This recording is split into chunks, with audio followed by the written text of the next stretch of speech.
They had studied Earth for centuries, silently orbiting in cloaked observation ships. To the Draxian Empire, a vast and ancient race of conquerors, Earth was a mystery, a primitive world bursting with life, rich in resources, yet entirely untouched by the galactic wars that ravaged countless other planets. No planetary shields, no battle fleets, no defense systems worth mentioning. And yet, no one attacked. For the Draxians, it was inconceivable. A defenseless jewel like Earth should have been conquered millennia ago. And yet even the most ruthless species, the warlike Jar, the scavenging Kryn, avoided it with a kind of nervous reverence. The Draxian Council grew impatient. Commander Threx was assigned to the mission: investigate, assess, and if possible, subjugate. Primitive species pose no threat, Threx muttered as he stood aboard the lead assault ship. His black armor gleamed under the ship's neon lights. We will strike swiftly and add another world to our empire. The fleet moved in, slipping through Earth's upper atmosphere unseen. Scans revealed the usual: bustling cities, oceans brimming with life, an almost laughable lack of global unity. Weapons existed, yes, but compared to Draxian technology, they were toys. It should have been easy, and yet something felt wrong. As they prepared their ground assault, the ship's scanners detected anomalies. Strange energy patterns laced throughout the planet's crust. Invisible structures orbiting just beyond their sensor range. Faint signatures like ghosts watching from the dark. Threx dismissed it at first. Likely interference from human satellites or their clumsy attempts at deep space communication. He ordered the drop. Within minutes, Draxian forces materialized across several key cities: New York, Tokyo, Cairo, Sao Paulo. The humans predictably panicked.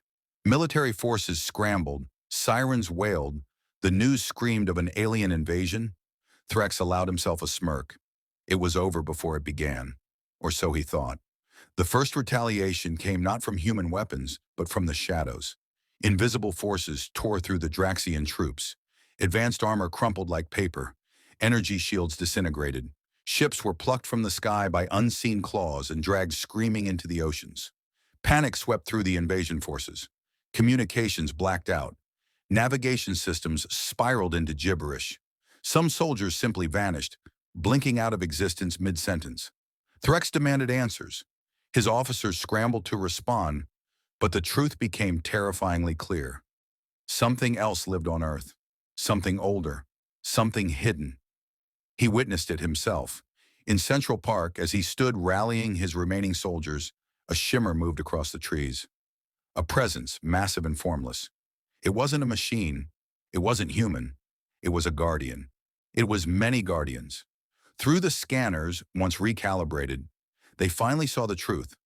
Earth was covered in them. Phantoms cloaked in energy fields, dwelling in oceans, mountains, forests, deserts.